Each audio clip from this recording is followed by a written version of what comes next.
Welcome to Season 4, Episode 2 of the LouCas Baseball Podcast, brought to you by drroto.com. Check out our fantasy baseball draft guide. Start dominating your drafts and your leagues with all our amazing content there. I'm joined here, as always, by my co-host Lucas Beery, and on our last episode, we discussed the catcher rankings. This episode, we're talking first baseman, and Lucas, everyone knows who these guys are if you're playing fantasy baseball, but this position does feature two of the top 18 to 20 players in fantasy baseball. Absolutely. Anyone that was touting Vladimir Guerrero Jr. For the previous few years, they got rewarded and then some with a 48 home run, 311 batting average. I mean, 167 WRC plus, second in MVP, despite providing very little defensive value. I mean, it's just the numbers are staggering, and he should be a top 3 pick based on his raw points if you're in points leagues. But in rotisserie leagues, it's a difficult build to go in the first round and not add any stolen bases and or an elite starter. So I'm kind of out on him in the first round in the first top 10 picks, but back half of the first, if he ever fell there, I'd be happy to do it. Yeah, I mean, clearly one of the best pure hitters around and one of the top bats available who don't steal bases.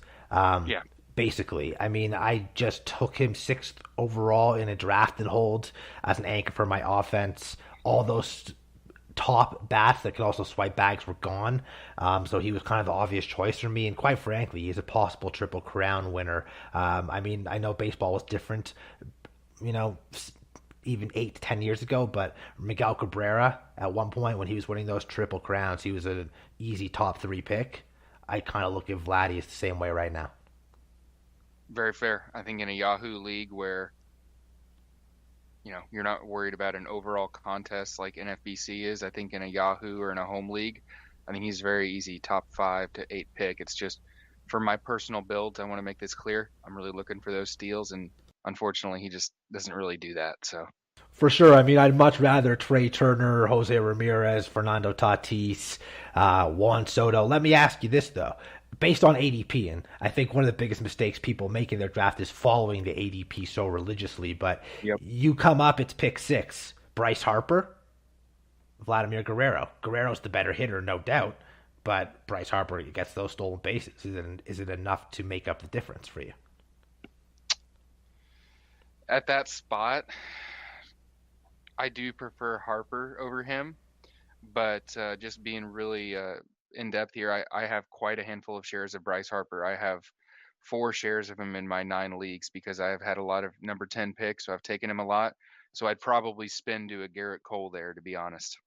All right, there you go. So you don't love Vladdy that early because of the lack of steals. I get it. I think Yep. it's still more of an overall thing versus just trying to win your league. Trying to win your league, you're cool with it. And well, on top of that, I mean, we'll get into them very shortly, but there are a ton of excellent first base options, and they're not going to give you steals later on during the draft. However, where the guys like Trey Mancini, Joey Votto, and Reese Hoskins go, you're not sacrificing that many steals anyways because there aren't many steals down there. In the first round, instead of taking Vlad, or if you do take Vlad, you are passing on steals, but later on, you know, both guys aren't going to get steals is my point. You're right, and I can tell you, I mean, it's a draft and hold versus a league where you're going to be able to pick guys up on fab and free agency. But the rest of my draft since taking Vladdy, I have had to think in the back of my mind, can this guy get me steals? Can this guy get me steals? I've tried to not force myself to do it, but I ended up with Cedric Mullins who can do it. I ended up with Hmm. Bregman who can get a little bit here or there. But I almost chased Trent Grisham when I could have easily taken JD Martinez, which I ended up doing. And I would have been a big mistake for me to go with Grisham at that point just for the maybe 15 to 20 stolen bases. So you can get caught chasing them with a guy like Vlad. But let's talk about the other top first baseman, Yep. Freddie Freeman. Clear number 2 option at the position. He's not as good as Vlad, but I think he's clearly better than the rest. Regardless of kind of where he signs, whether he goes back to Atlanta or goes anywhere else, this guy is a 4 category stud and one of the most consistent hitters you're going to find. Exactly. He's kind of becoming what Nolan Arenado was at his Coors peak whenever he was hitting, 300 plus batting average with 40 homers. Not saying that's what Freeman's going to do, because Freeman is going to be locked into that 300 batting average as a career 295 hitter, and 30 home runs is easy. Obviously, he's going to hit in the middle of an elite lineup, probably either the Braves or the Dodgers or the Yankees are kind of the popular spots that he could go to as a unrestricted free agent.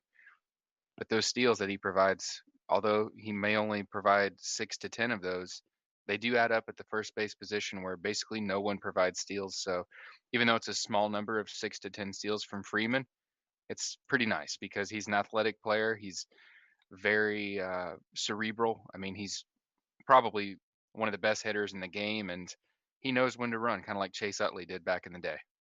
Great points there, man. Next tier is still star caliber. Matt Olson, Paul Goldschmidt, Pete Alonso, and it's a tier I'm likely passing on. There's players who can help me in 5 categories who are going in this price range, and it's also where I'm likely going to be taking my first starting pitcher, considering the way I draft at least. I typically wait till round 3 or round 4 to draft one. Certainly no doubting the power from Olson and Alonso. Goldie, a very balanced player, does have some stolen base ability at least. So if you're looking for some, at least he can give you some compared to Olson and Alonso. But overall, these are just guys are going in a range where there's so many players to choose from, so many guys who can help you a lot more, considering the quality of first basemen either before them or right after them. Absolutely. I'm pretty much passing on almost all the top first base options until we get later on in the show here. But with Olson, the big thing there is that he went from a 26%, career strikeout rate down to 16%. Extremely rare to see a player take 10% off their K rate. So I don't know how much that's going to stick. He might be a 20% strikeout guy next year, which could ding his batting average a little bit. But him and Pete Alonso are very similar, 40 home run guys, potentially with a 250 batting average and loads of runs and ribbies, hitting third or fourth in their lineup. So they're both really good options if you want to go for an early first baseman, but that's not my plan of attack. Quickly here. Let me ask you this. Yeah. Quickly with Olson. Mm-hmm. Let's just say the rumors are true and he ends up being traded to the New York Yankees. Does that change your view on him to maybe becoming a 50 home run guy and just getting pitched to completely different? I mean, what is his protection in Oakland realistically? All of a sudden he goes to New York and he's sandwiched between Judge and Stanton. It's going to raise his ADP a lot. I think he could move up a full round, if not more. So that has to be considered. Now, as far as looking up how many home runs he would have hit in Yankee Stadium, I'm pulling up Baseball Savant here to try to get that number for you here, Lou. Okay, so, last year in Oakland, he hit 39 home runs. If you would have overlaid all the home run distances with the fence heights in Yankee Stadium, would have been 41 home runs. So, okay, so not a huge jump necessarily. No, but it is a better opportunity for more runs and RBIs. So I do think a jump in cost could be warranted. But I also think that it's just buying high on a career year where it's just tough for me to do personally. Yeah, I'm not doing it because I almost never take a pitcher in the first 2 rounds, meaning I need to get them in the rounds where Olson, Goldschmidt, and Alonso are going. So it's just based on that alone, I'm not doing it. But then based on the values and other players moving forward, that's kind of where I'm leaning. Speaking of the next players here, we'll call them the Consolation Prizes.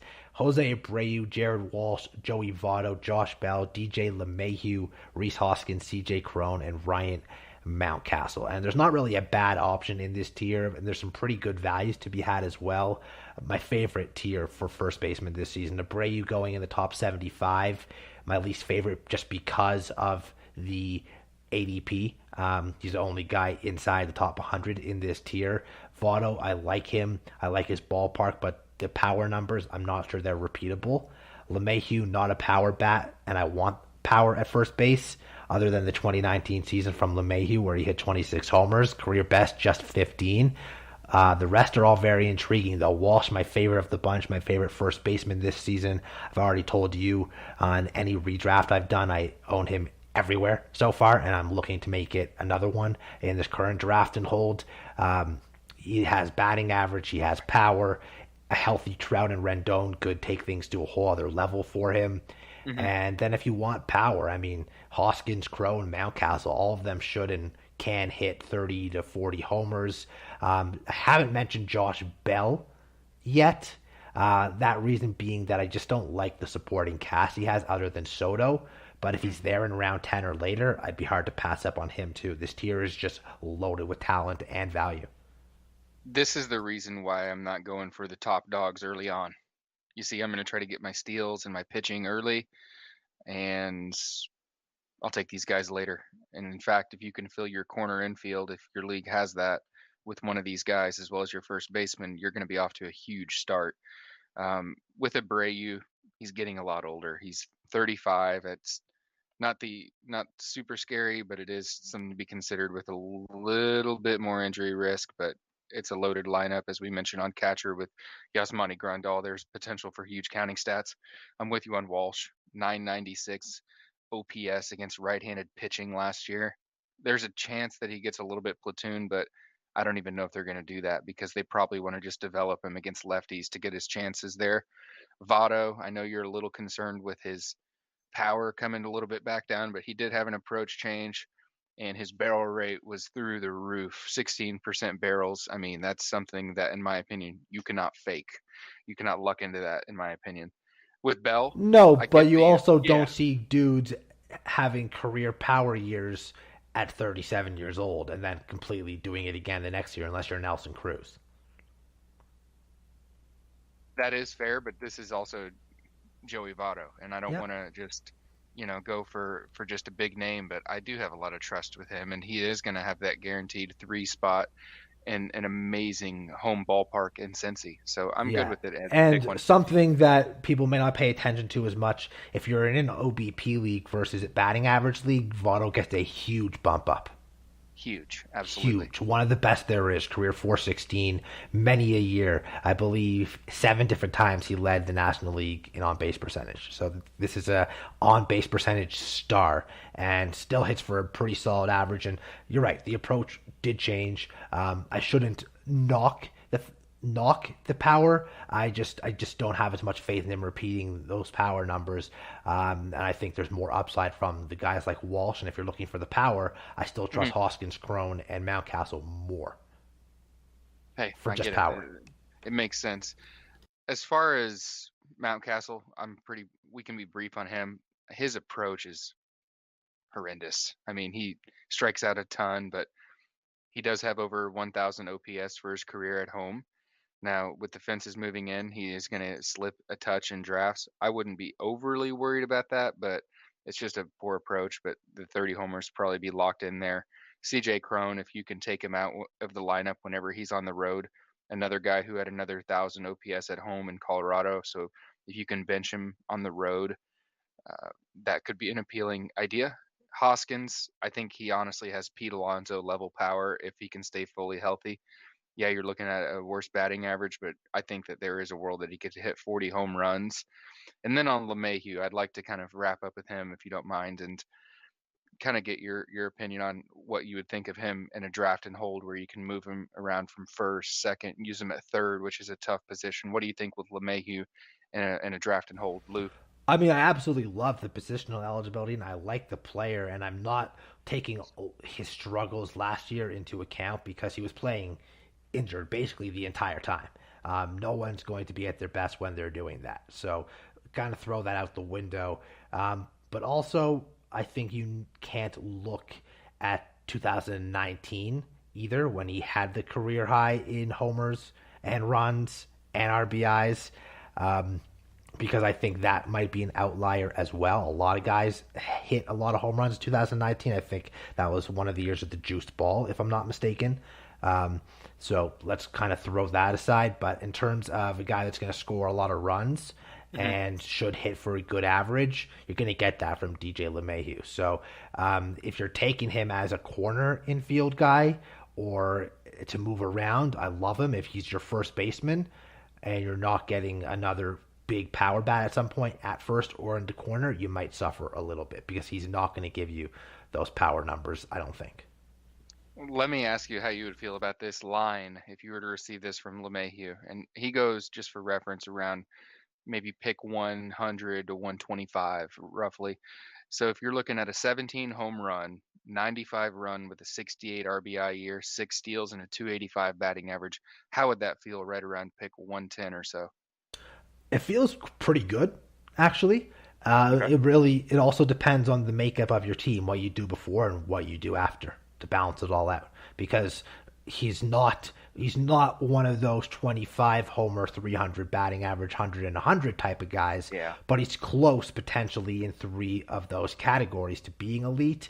So if you can make up for it, like I know it's a little lazy because they're on the same team, but we were talking earlier about trying to balance out, low batting averages from certain guys Mhm. that you might get with a Mountcastle potentially with his poor approach. If you can get Mountcastle and LeMahieu on your teams, I mean that kind of balances out the lack of power from one and the batting average from the other. No, that makes perfect sense. And I did give you the best projection I could find on LeMahieu. That was steamer projection. The other ones have him more at 13 to 14 home runs, which would not be very good. I mean, it wouldn't be that much worse, but that's a little challenging to take that on. But I think there's a chance for 300 batting average. And more importantly, Yankees leadoff bat. That is a special position in fantasy baseball.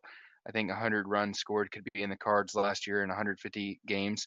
He had 84 runs, and as you know, the Yankees offense actually averaged less runs scored per game than the Cleveland Guardians, which is pretty rough when you think about that. And that's going to get better. They're going to be a better team. It's just gravity is going to lift them up. So I personally really love LeMahieu and DC's because I can put him in as my utility. And then once injuries hit, I can move him all over the place and make sure I have good coverage. So I really like him as that leadoff, elite average, elite runs, and hopefully enough power that I'm not noticing too much of a drain. I'm with you there. I will say in drafting holds or daily lineup leagues, he's Yeah, wonderful because of the eligibility. agreed. Next tier, still very serviceable. We have Jake Cronenworth, Anthony Rizzo, Yuli Guriel, Ty France, Alex Kirilov, Trey Mancini, and Brandon Belt. And I look at this tier, and there's three players that stand out to me the most. Cronenworth on a good team, good positional eligibility, found his power stroke in 2021, more than doubled his career high that he had in pro baseball. What concerns me is whether or not he can do it again. I like the player, just not necessarily at first base. Next guy, I like Trey Mancini. You're likely getting him in a spot where he will act as your corner infielder rather than your first baseman. Regardless of that, though, he's got power, career 271 hitter in Major League Baseball, bats in the middle of an up and coming Orioles lineup. If you're looking for him to replicate 2019, though, with 35 homers, 97 ribbies, and 106 runs while batting 291, probably going to come short of your expectations. But clearly, he has potential to do that sort of damage again, which would make him a ridiculous steal at his ADP. And the third player from this tier that I'm definitely going to be having shares of is a Yuli Guriel, being taken at close to pick 200, even later on some sites. But this is the reigning AL batting champion. This guy seems to be getting better with age as well. His past two full MLB seasons have actually been the best of his career. Hits in a good lineup. Could get an even more prime spot in the order because Correa departing in free agency. He can hit for average. He can hit for enough power and should Hmm. have probably 160 to 170 runs plus RBIs. Absolutely. I mean, there's a chance it could be more if they do not replace Correa and he moves up a little bit in that lineup and he's just so locked in for batting average. If you have enough power and you just want a very reliable hitter, Gurriel is an amazing target. As far as Cronenworth, theoretically, he could have somewhat similar profile as LeMahieu, but he doesn't have third base. He is triple eligible with first, second, and shortstop, but not having third base is rough because shortstop is a lot deeper than third base. So that's a huge difference in their triple eligibility. Decent, but I'm not paying for it. As far as Rizzo, I think people are kind of ready to be done with Anthony Rizzo, Lou. I think they don't see any power. They see a not in a good batting average, but I see a professional hitter. I see a guy who's going to have a really good role, a good lineup spot, and I think he's a really good buy here. And I pretty much like all these guys in this tier outside of Ty France, who I think's being overdrafted. I don't see a lot of power potential, and if his batting average slips, he's very bland. Definitely some blandness there for sure. Do you have any thoughts on a guy like Kirilov? He's not someone I really touched upon, nor is Brandon Belt. Um, Mhm. Belt obviously has had some great success and some lack thereof, but Kirilov is one of those guys who I kind of want to have that breakout season. I'm Mhm. just not sure if he's ready for it yet, if he's going to be overmatched again like he appeared to be at times before his injury last year. I have I've been invested in Kirilov for about 4 years now in Dynasty. Whenever I traded for him in 2018, and I love the bat. He was formerly a top 10 prospect. I know that the Welsh compared him to Paul Goldschmidt, and that'd be awesome. I am worried about his wrist. He's had wrist issues repeatedly, and sometimes those can be recurring, which is fearful. So in draft and holds, I'm pretty much out on him because I just want as much reliable production as possible. But in a league like a TGFBI or in a Fab league, I'd love him because if he is not panning out or if he misses more than a few weeks to a month or two, you can just cut him and kind of move on. So I'm a little concerned about him. I love the upside, but some health issues and some lack of proven production is there, but he's a very good upside play, I think. All right, anything else on this tier? With Trey Mancini, this is a guy that you liked a lot. I like him a lot too. You can get him after pick 200 a lot of the times. If you're a wait on first base kind of guy, he's going to have an elite lineup spot hitting third or fourth for the Baltimore Orioles, hitting in the AL East, which will put him in Boston, Toronto, New York, which are great parks. People are going to be concerned about the fences moving back for Baltimore, and I can understand that, but the price will bake that in. And he slowed down in the second half, which is not surprising considering the fact he missed 2020 recovering after he dominated cancer and came back like a hero. So it's not surprising that a guy slowed down in the second half when he missed the previous full year. So I'm all over Mancini. I think he's one of the best values in corner infield and on the board. Hells to the yeah, brother. Let's move on to the next tier. Plan B options. We got Jonathan Scope, Nate or Nathaniel Lowe, if you want to be proper, Jesus Aguilar, and Miguel Sano. And I like Aguilar and Sano in this tier. They can be taken between rounds 18 or 16 to 18, I guess, in 15 team leagues. Hopefully, my math is right there. But Aguilar Yeah, I think not so. going to hurt your batting average. He can hit 20 plus homers. He can drive in 80 to 90 runs and should benefit from there being a DH in the NL. Marlins also an improved lineup overall, which should provide more RBI and run scoring opportunities than he had a year ago. Then there's Miguel Sano, and I think if he bats 230, you'll be pretty happy, Lucas. Not going to hit for a high average, though, and you're kind of going to have to accept it. Where he can do, though, is hit a lot of home runs. He can score runs, and he can drive in runs. Over 30 homers in each of the past two full seasons. Should combine for 150 to 160 runs and RBIs. Like a lot of powers who don't hit for batting average, I prefer to know more so in a head to head type of league than I do in a roto league because the batting average won't always hurt you. Some weeks it might actually be good. Whereas in roto overall, you might be getting, 210, 215. Again, 230, I'd be happy. Yeah, this is another interesting tier. I would be okay if some of these guys are my starting first baseman. I wouldn't be thrilled, but I think this is okay. I don't With like them at first base. I much Yeah, prefer them as corner infield guys. I Especially, mean, I don't even want lower scope all that much. I would take them. But with yeah. Aguilar and Sano, I think you'd be getting almost an advantage if you can get them in the corner infield spots.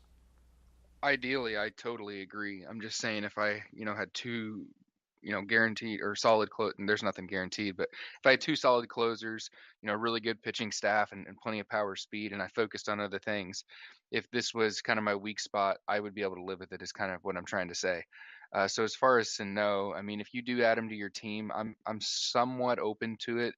I just would not have Gary Sanchez or Zanino as well because both of those guys, they're just going to be boat anchors to drop down your average. Oh yeah, I Aguilar, mean, yeah, we talked about that on the Catcher podcast. yeah, How bad those guys' averages were. Yeah, if you put them with Sano or something, you're in deep waters in Roto. In head to head, you might actually be yeah, fine.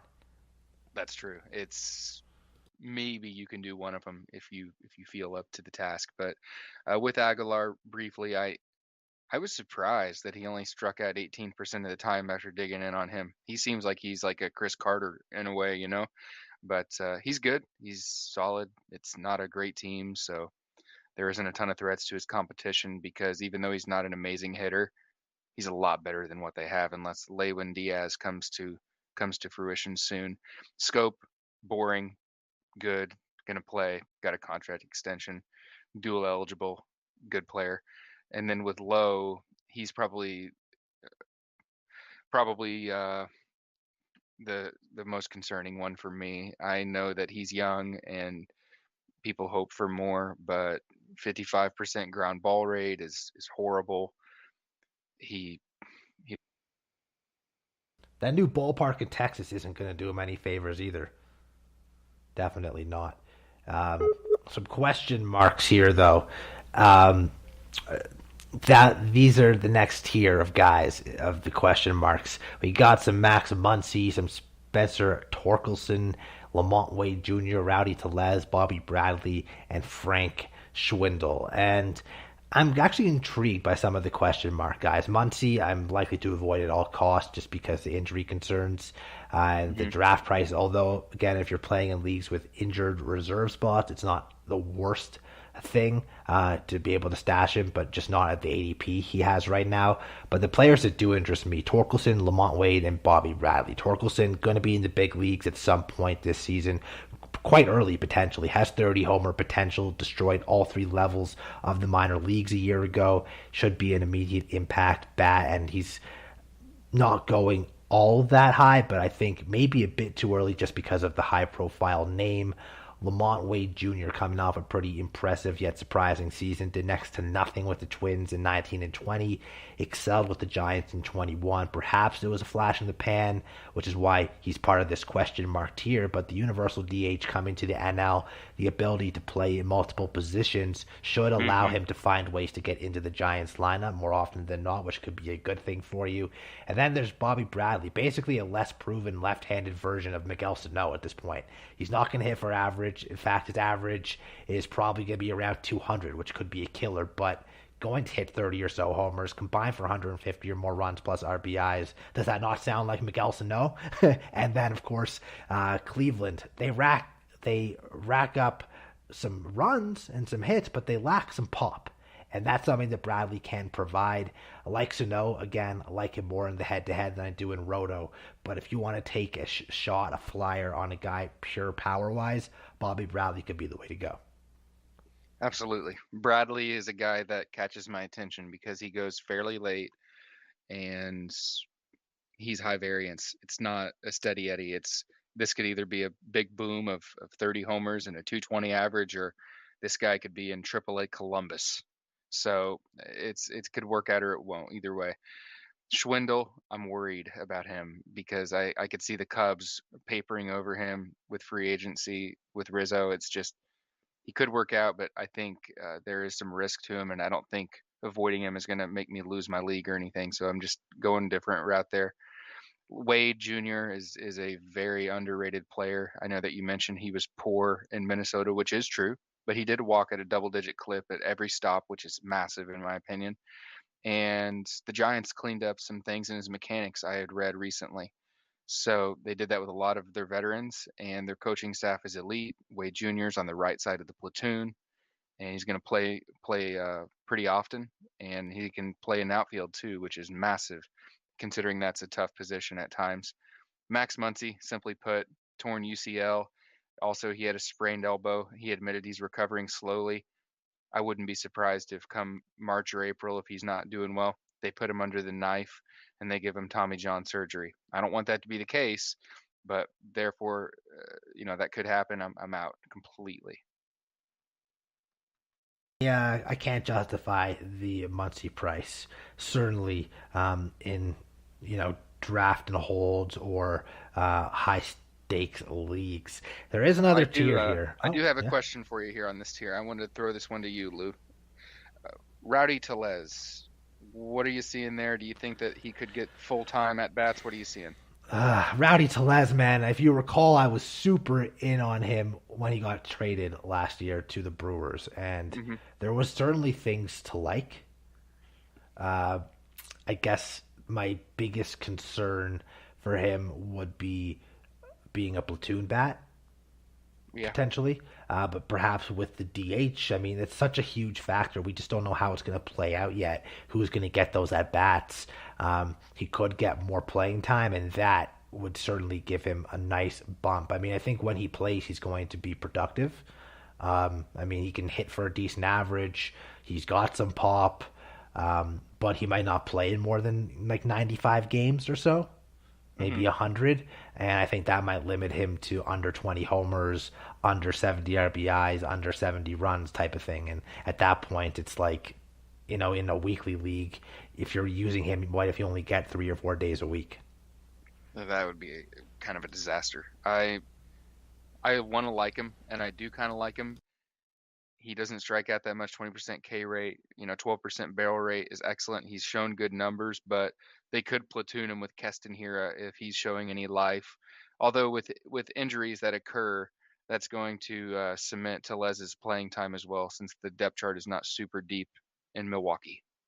Definitely. He's certainly a guy that comes with a lot of question marks, perfectly placed He in does. that tier. To the last tier, the leftovers, we got Yoshi Tsutsugo, Luke Voigt, Pavin Smith, Bobby Dahlbeck, and Miguel Cabrera. And I can tell you right off the bat, I'm passing on Miggy. Doesn't hit for average anymore, doesn't hit for power anymore.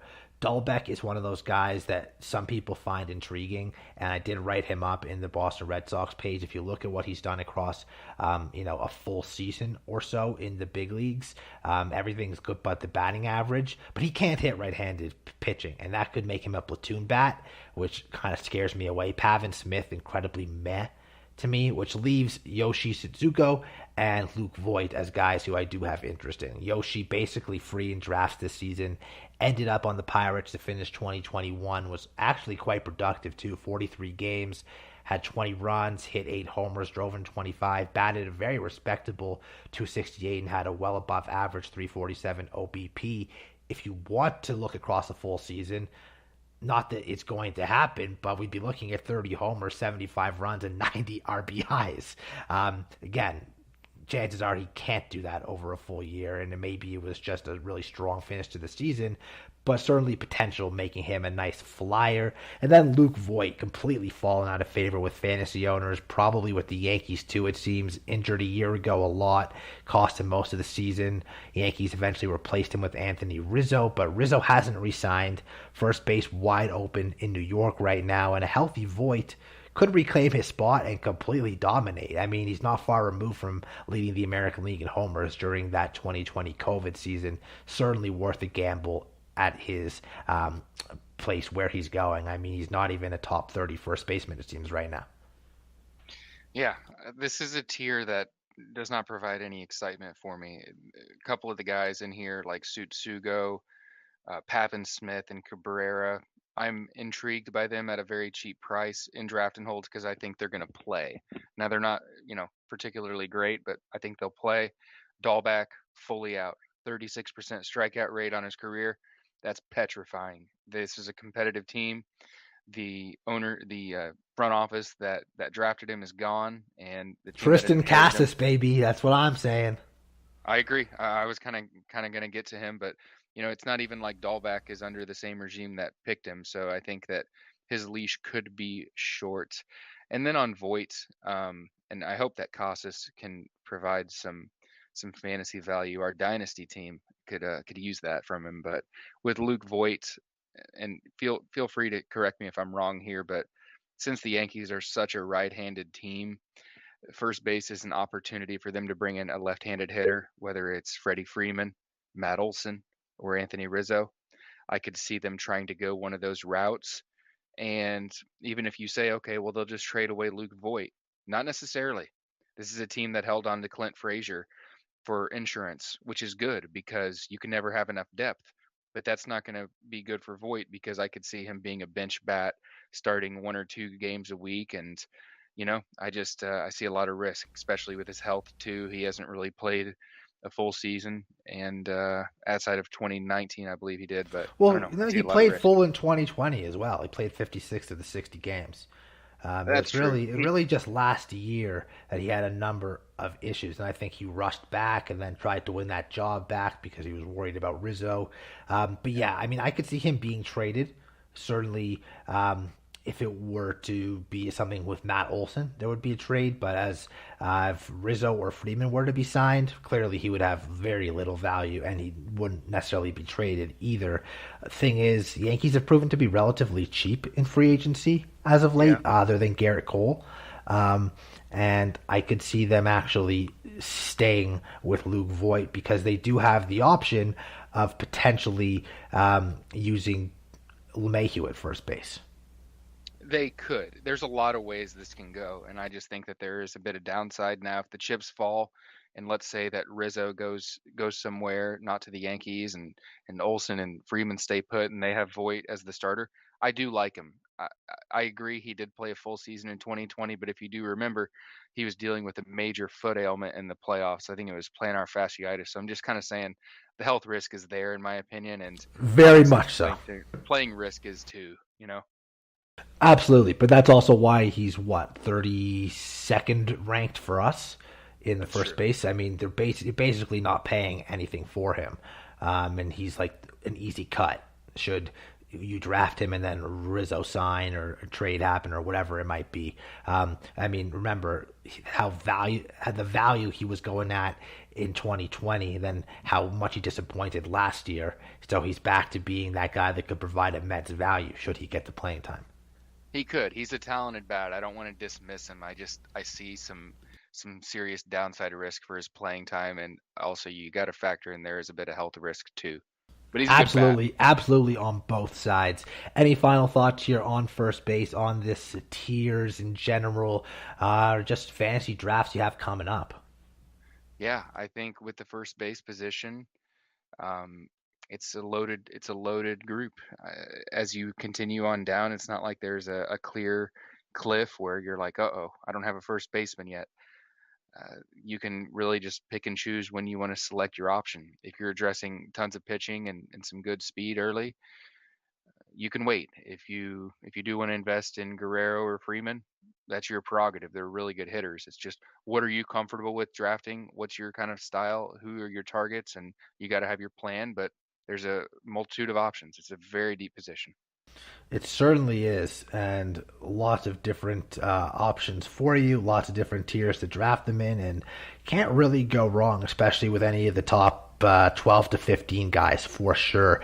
This has been the LouCas Baseball Podcast, First Base Rankings Edition, brought to you by drroto.com. Go check out our fantasy baseball draft guide. Win those championships. I'm Lou Landers with co-host Lucas Beery. Thanks for tuning in once again to LouCas Baseball. We'll catch you next time.